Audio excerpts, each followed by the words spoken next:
the Nigeria presidential visit to the UK been gaining a lot of momentum online. A lot of people has been speaking negatively about the trip, especially since the report of the bombings in the northern part of Nigeria. And I believe this is part of the ongoing insecurity issues in the northern Nigeria. And all the political leaders, even the people, they have become numb to this madness, which should never be allowed. It's unfortunate. May the souls of the departed rest in peace. But it looks like this thing has happened so many times that, Nigerians have become, I wouldn't say numb to it. I'll probably say they are become used to it. It's become almost like a routine part of our daily lives. That this incident doesn't feel special. In fact, I was surprised when I saw it on Al Jazeera when I woke up this morning.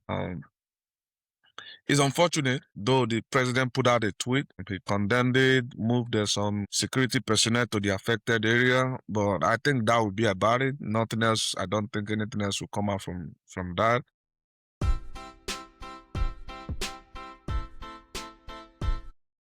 Hello, everyone. Welcome to the Y&E podcast. Thank you for joining us.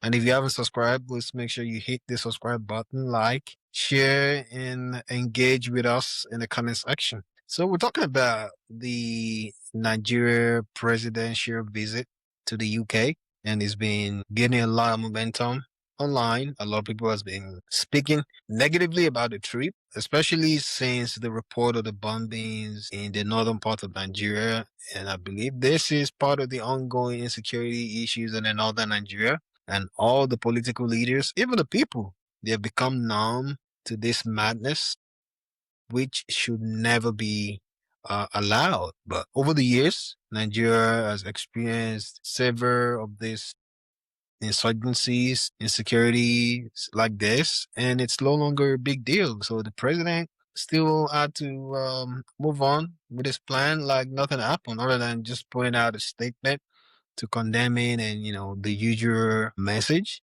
And it's sad that nothing is actively being done about it. Or maybe they're doing something, but it's not visible to the Nigerian people. And the Nigerian people are not really happy because if you're a common man, you don't have the security detail that these politicians have, you're on your own.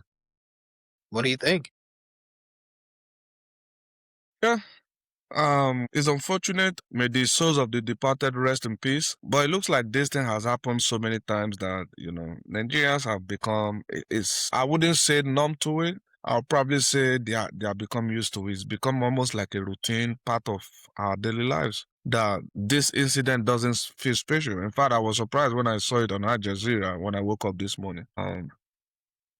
It's unfortunate, though the president put out a tweet. He condemned it, moved some security personnel to the affected area, but I think that would be about it. Nothing else. I don't think anything else will come out from that. The schoolgirls that were kidnapped, about 100 plus of them. Before they were kidnapped, somebody ordered the military to leave the school, and immediately they left. They kidnapped those girls.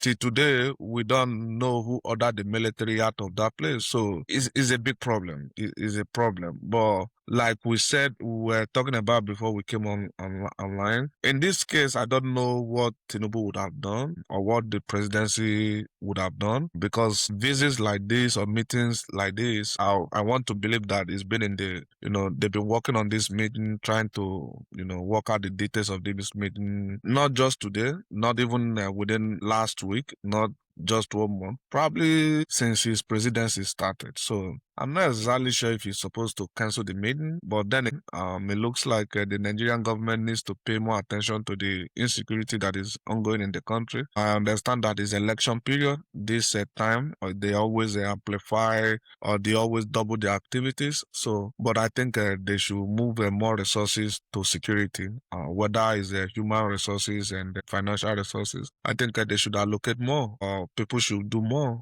in whatever position they hold it. Well, the consistent bombardment on the consistent insecurity challenges the people in the northern Nigeria as we're facing makes it feel like the Nigerian government is not doing anything about it.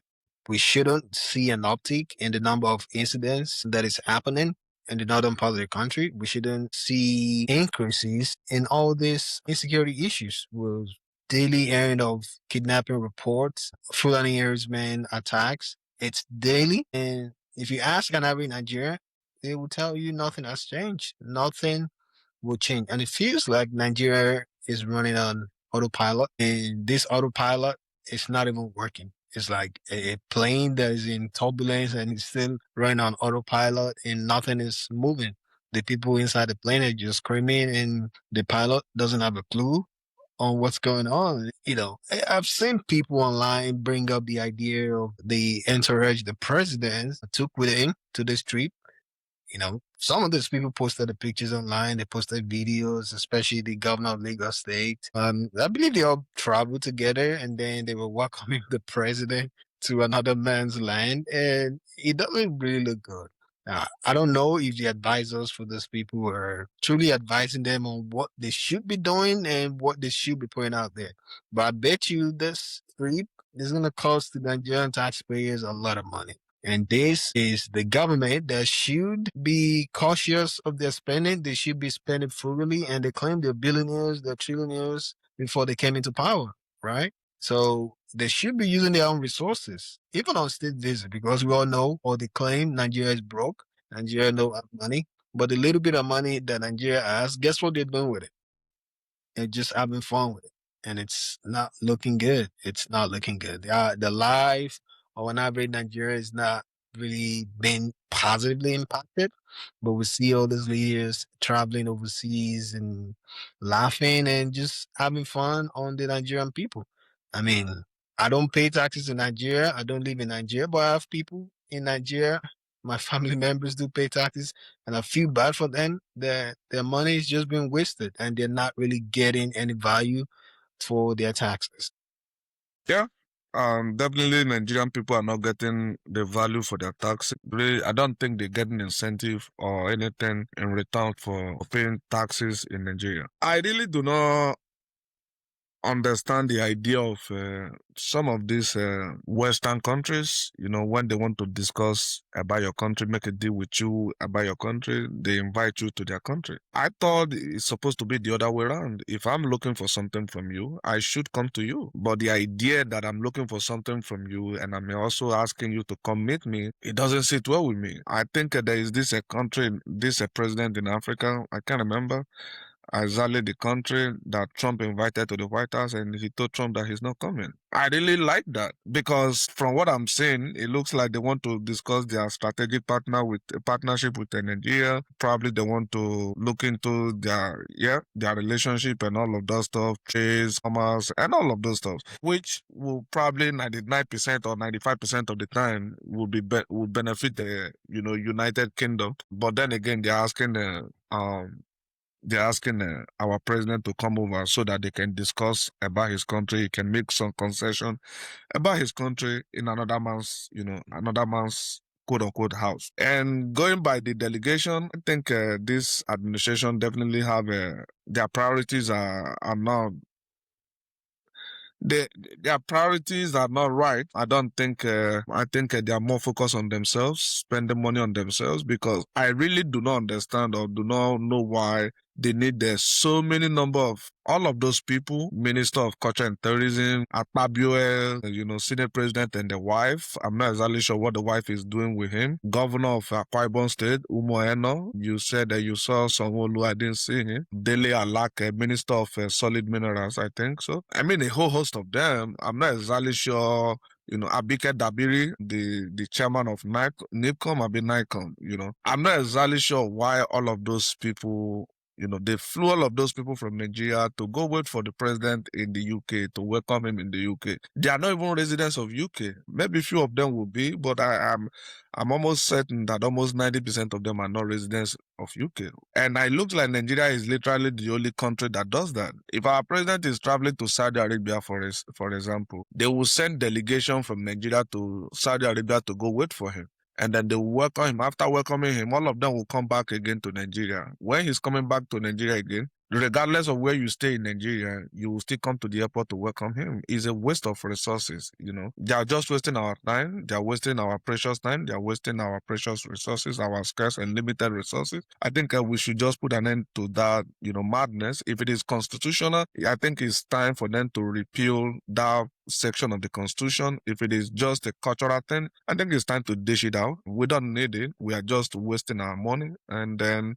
things are hard. They're asking us to tighten our belt, and then they are not tightening their belt. Before you know, this visit to UK will run into billions and billions and billions and billions of naira. So, and those money would have been enough to maybe build 2 or 3 schools and you know, standard schools. But then again, they went to the UK to squander the money. It doesn't really sit well with me. Yeah, I definitely agree. It's a waste. Even though I may not be paying taxes in Nigeria, but I support people in Nigeria. So my money is still being funneled to the government in one way or the other, whether by people spending money. I still feel like my money is still going to the government and they're not using it judiciously to make the lives of the people better. It's just unfortunate that this is how they've decided to spend the money and they're not seeing any bad thing about it. And the sad part is a lot of the politicians in Nigeria would have loved to make this list of delegations that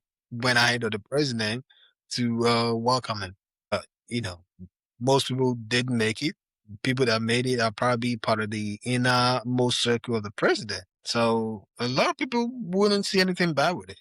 But it's a waste of money. Why does the president need this much people to go ahead of them, especially when they're spending the Nigerian people's money? If they're spending their own personal resources, yeah, they can travel to wherever they want. But them spending the Nigerian people's money, I think it's ridiculous. It is ridiculous, and I hope that I don't really think they care. I know people have been speaking about this or speaking on this matter for a very long time. They don't listen and they don't care. People will talk and move on to something else. We have a lot of topics to keep us busy in Nigeria. So we'll talk whatever we want to say, we'll say and we'll move to the next topic and that's it. And it's unfortunate. Yeah, it's definitely unfortunate. This is literally why countries have ambassadors, have a representative in countries. This is something that our ambassador would have done if we had one in England, in UK already. We don't need to ship almost a 50 of these people to come and welcome the president, and then they will probably wait, you know, till the end of the meeting, and all of them will fly back again and then they will go and wait at the airport again to welcome the president. It's redundant. It's not progressive. It's not working. This is just madness. They need to cut it out. If it is, like I said, if this is constitutional, they need to repeal that section of the constitution. Although I know that these crops of leaders or these crops of National Assembly members that we have, they are too greedy, they are gluttonous, they're growing fat. They wouldn't want anything to touch, you know, the whatever that is giving them joy or whatever they are beneficiary of. But I would definitely see them, you know, would like to see them repeal that section of the constitution. And then if it is not constitution, like I said, if it is cultural problem, because Trump travels a lot. I have never seen anybody, his administration or his cabinet, line up in whatever country he lands to give him a handshake. I've never seen it. Although countries operate differently, but this is just, we are wasting resources. We are just wasting too much money, and I don't think it's working. So let us know what you think about, you know, these delegations of Nigerians going to Nigeria, England or UK to wait for the president to welcome him. Meanwhile, they are not residents of the United Kingdom. So let us know what you think, and we'll be happy to engage with you in the comment section.